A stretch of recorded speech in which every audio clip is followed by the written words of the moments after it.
Welcome to Aaron Mahnke's Cabinet of Curiosities, a production of iHeartRadio and Grim and Mild.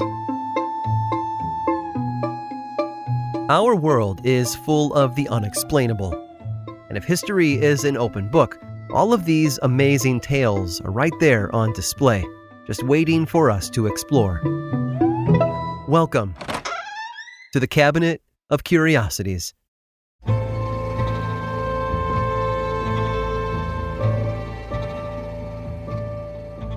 Wars are not often fought for trivial reasons. World War I started after the assassination of Archduke Franz Ferdinand of Austria-Hungary, while World War II officially began after Hitler invaded Poland in 1939. Wars are messy for both sides, so a cause must be justified. That wasn't the case, however, when two Italian city-states went head-to-head in 1325. Their reason was flimsy, nothing more than a drop in a bucket. Since 1125, medieval Italy had been a battleground between two factions, the Guelphs and the Ghibellines. The Guelphs supported the Pope, while the Ghibellines were on the side of the Holy Roman Empire, both of whom desired to rule over all Christendom. The Guelphs and the Ghibellines fought for over 300 years, during which time things came to a head between the capital city of Bologna and the municipality of Modena in northern Italy. This region was well-educated and well-off, but the surplus of money and high literacy rates didn't stop the two sides from fighting. The future of Christianity was at stake, as was the land between them. Bologna was firmly on the side of the Guelphs, while Modena was Ghibelline territory, and both regions fought regularly over their borders. One night, a group of Modenese soldiers crossed over into Bologna without anyone noticing. With no one around to fight, and not wanting to stir up any trouble, they absconded with a bucket from a well in the middle of the city. It was made of oak with iron bands around it and a metal handle at the top. The next morning, the Bolognese people noticed the bucket missing and looked out, only to see it on full display by the enemy. They demanded it be returned at once, an order which the Modenese ignored. The bucket was now a trophy, a symbol of their superiority, and the Bolognese were out of options. With no other course of action available, Bologna declared war on Modena. The offended city raised an army of over 30,000 against Modena's paltry 7,000 men. To make matters worse for the Modenese, they were stuck on flat ground while the Bolognese surrounded them from a higher ground. And yet, despite their weaker numbers and disadvantaged position, Modena's army fought valiantly, pushing back against Bologna's forces and forcing them to retreat. As the Bolognese fled back to their home territory with their tails between their legs and no bucket, Modena was close behind. They weren't about to let victory go to waste. They attacked Bologna, tearing down castles and restricting its water supply, but that was about all they did. Rather than burn the city to the ground, Modenese soldiers chose instead to carry out a humiliating display of athletic prowess just outside its walls, an act that was meant to shame the Bolognese for their defeat. Modena also stole another bucket. About 3,000 people died in the Battle of Zappolino, with Modena losing 500 men and Bologna suffering a loss of 2,500. It was a bloody fight over nothing more than an absurd prank. Or was it? You see, that story is often told because of how unlikely it seems, and that's exactly the problem with it. It's too good to be true. Modena did take a bucket from Bologna, but that didn't spark a battle. It ended it. What had really caused the skirmish was a steady escalation of attacks on both sides. Bologna went after Modena's territory in July and August of 1325, and Modena retaliated in the fall. The two factions met in the village of Zappolino, which resided in Bolognese territory. Their armies varied wildly in size and skill. Modena may have only had about 7,000 soldiers, but they were far better trained than Bologna's massive force, which was why they were able to defeat them so swiftly. The fight lasted about 2 hours, and by the end, Bologna had been beaten.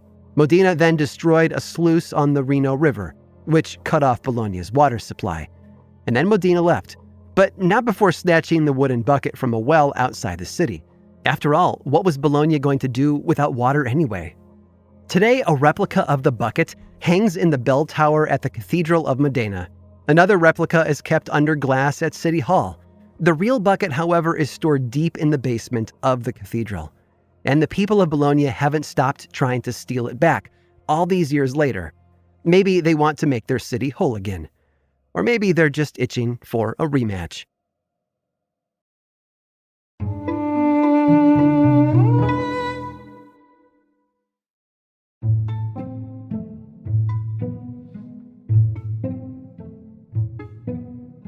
Halloween is considered the spookiest time of the year. Children dress up as ghouls and goblins, terrorizing their neighborhoods in search of candy, and knife-wielding mannequins wearing hockey masks adorn the lawns of homeowners looking to scare the socks off of unsuspecting trick-or-treaters. It's a fun time for everyone, or at least it's supposed to be. The scares to be had at Halloween are meant to be harmless fun. But in 1948, one small town in Pennsylvania experienced a Halloween fright unlike any other, and it killed almost 24 people in the process. The borough of Donora sits along the western edge of the state, about 50 miles from the Ohio border.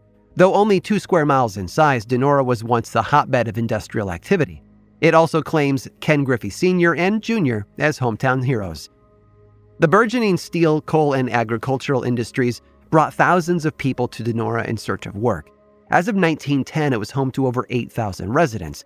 That number almost doubled once U.S. Steel opened a zinc works facility and a steel and wire plant in 1915. But with those jobs came something else, something deadly. It appeared over the town on October 27th of 1948, only a few days before Halloween. The annual Children's Halloween Parade was already underway, with kids of all ages dressed up, marching down the main street to show off their costumes to parents and spectators lining the road. It was a yellow cloud, almost like a mist, that covered everything. And unlike a morning fog, which tends to dissipate after sunrise, the sickening smog stuck around for days. The local high school football game on October 30th was almost unplayable, with neither team throwing any passes the whole time. Someone would punt the ball or kick it across the field, and it would be swallowed by the smog. People in the stands had a hard enough time getting to the field with such poor visibility on the roads. They couldn't see anything happening on the field. Donora, by the way, lost the game 27-7. October 30th also marked the first death as a result of the smog. The victim died at Donora Hospital around 2 o'clock in the morning of acute asthma. In fact, 19 more residents, including several from the next town over, died from asthma or a related condition. The smog had made it impossible for people to breathe.